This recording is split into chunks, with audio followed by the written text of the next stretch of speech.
안녕하세요. 7월 15일 화요일 매일 성경 말씀 묵상 시간을 시작하도록 하겠습니다. 오늘 함께 하실 본문 말씀은 계시록 10장 1절에서 11절까지 말씀입니다. 가능하신 분들은 저와 함께 말씀을 읽으면서 묵상을 시작하도록 하겠습니다. 또 나는 힘센 다른 천사 하나가 구름에 쌓여서 하늘에서 내려오는 것을 보았습니다. 그의 머리 위에는 무지개가 둘려있고 그 얼굴은 해와 같고 발은 불기둥과 같았습니다. 그는 손에 작은 두루마리 하나를 펴서 들고 있었습니다. 그는 오른발로는 바다를 디디고 왼발로는 땅을 디디고 서서 마치 사자가 울부짖듯이 큰 소리로 부르짖었습니다. 그가 부르짖으니 7 천둥이 각각 제 소리를 내면서 말하였습니다. 그 7 천둥이 말을 다 하였을 때 나는 그것을 기록하려고 하였습니다. 그때 나는 하늘로부터 나오는 음성을 들었는데 그 7 천둥이 말한 것을 임봉하여라, 그것을 기록하지 말아라 하였습니다.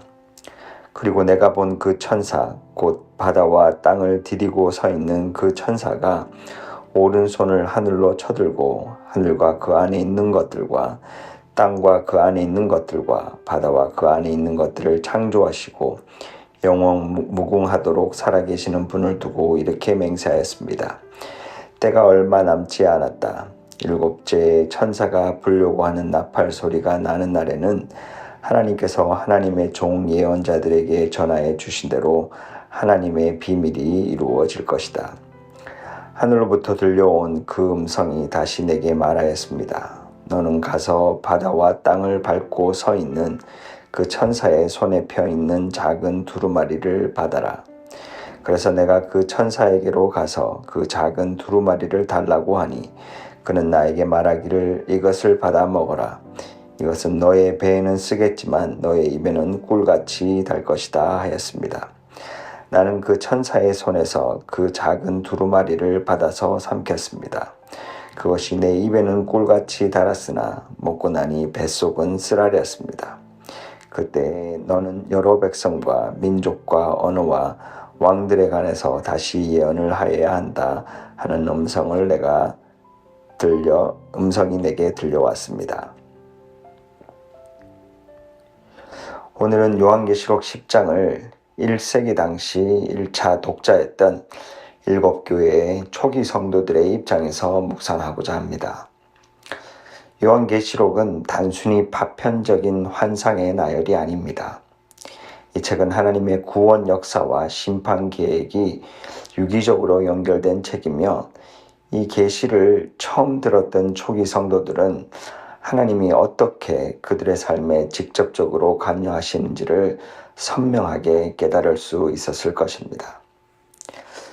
요한계시록 6장부터는 세상에 임하는 하나님의 심판, 즉 7인 재앙이 펼쳐집니다. 그리고 8장부터는 7 나팔 재앙이 시작되죠. 나팔 재앙은 인 재앙보다 더 구체적이고 파괴적인 심판을 보여줍니다. 세상은 죄로 인해 고통받고 하나님은 그 죄악에 대해서 심판을 내리시는 것입니다.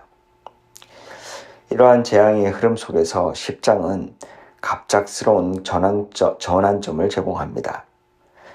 마지막 7번째 나팔 재앙과 함께 더 크고 강력한 7 대접 재앙이 임하기 전 이야기의 잠시 고요함이 찾아옵니다.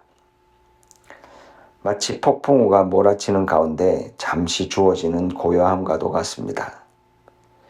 이 장면은 심판의 서사가 계속될 것임을 예고하는 동시에 그 심판 가운데서도 하나님의 주권적인 계획과 구원 사역이 결코 멈추지 않는다는 사실을 우리에게 보여줍니다. 10장 1절에서 요한은 이렇게 말합니다. 또 나는 힘센 다른 천사 하나가 구름에 쌓여서 하늘에서 내려오는 것을 보았습니다. 그의 머리 위에는 무지개가 둘려있고 그 얼굴은 해와 같고 발은 불기둥과 같았습니다. 이 천사의 모습은 앞서 재앙을 선포했던 천사들과는 차원이 다른 권능과 영광을 보여줍니다. 물론 이 천사에 대한 해석에는 여러 견해가 있습니다.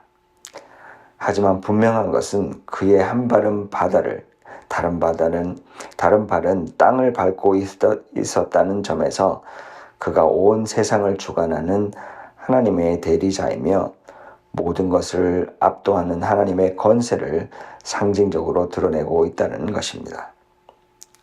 아마 그 모습 하나만으로도 초기 성도들은 깨달을 수 있었을 것입니다.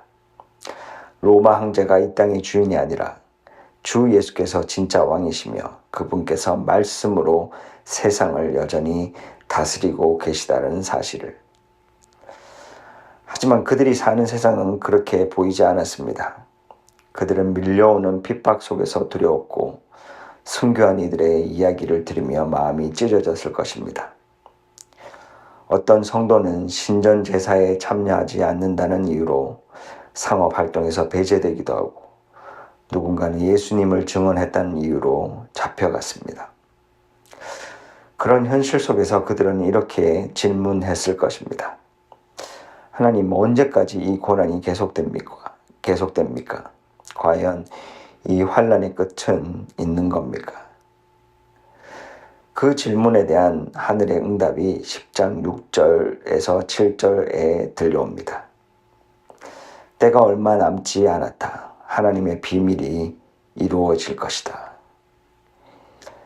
요한이 들었던 7 우레의 소리를 기록하려 했지만 하늘의 음성은 그 소리를 임봉하고 기록하지 말라고 명하셨습니다. 그것은 하나님의 계획 중 일부는 여전히 감추어져 있으며 인간의 지혜로는 다 깨달을 수 없지만 반드시 그것은 성취될 것이라는 메시지를 전하고 있습니다.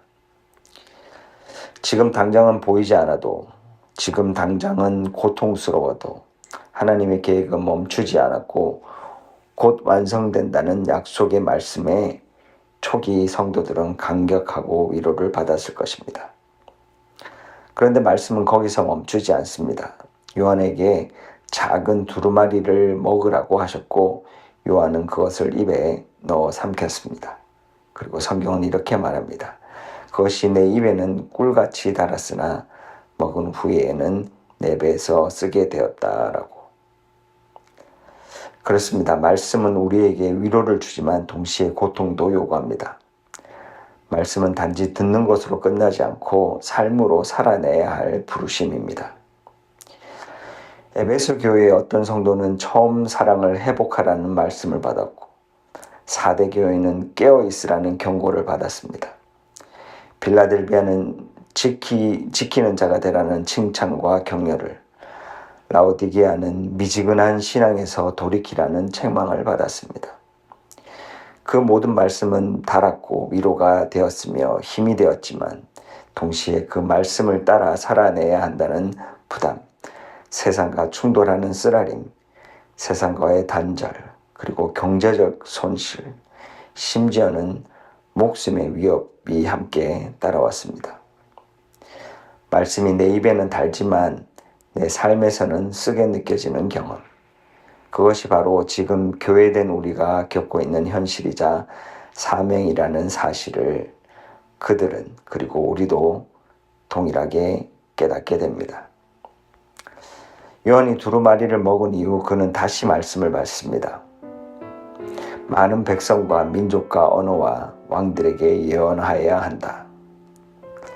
고통과 눈물의 현실 앞에서도 하나님의 말씀은 결코 사라지지 않고 그 말씀을 전하는 사명도 끝나지 않았습니다. 그리고 그 말씀은 오늘 우리에게도 동일하게 전해지고 있습니다. 말씀을 듣는데 그치지 않고 삼키고 살아내는 자가 되기를 간절히 소망합니다.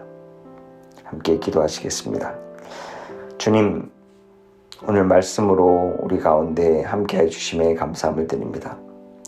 주님의 말씀은 내 입에는 꿀같이 달지만 그것을 삶으로 살아내는 데는 쓰라리다는 사실을 우리가 깨닫게 됩니다. 때론 외면하고 싶고 감추고 싶고 회피하고 싶을 때가 있음을 고백합니다. 그러나 오늘 주께서 말씀을 먹으라고 하신다면 순종하는 마음으로 먹는 자들이 되기를 소망합니다. 그것이 위로의 말씀이든 회개의 말씀이든 삼키고 그리고 그 말씀을 살아내는 그 사명의 자리로 나아가는 우리가 되게 주님 도와주십시오. 우리 교회가 그 말씀 위에 다시 세워줄 수 있도록 또한 함께하여 주십시오.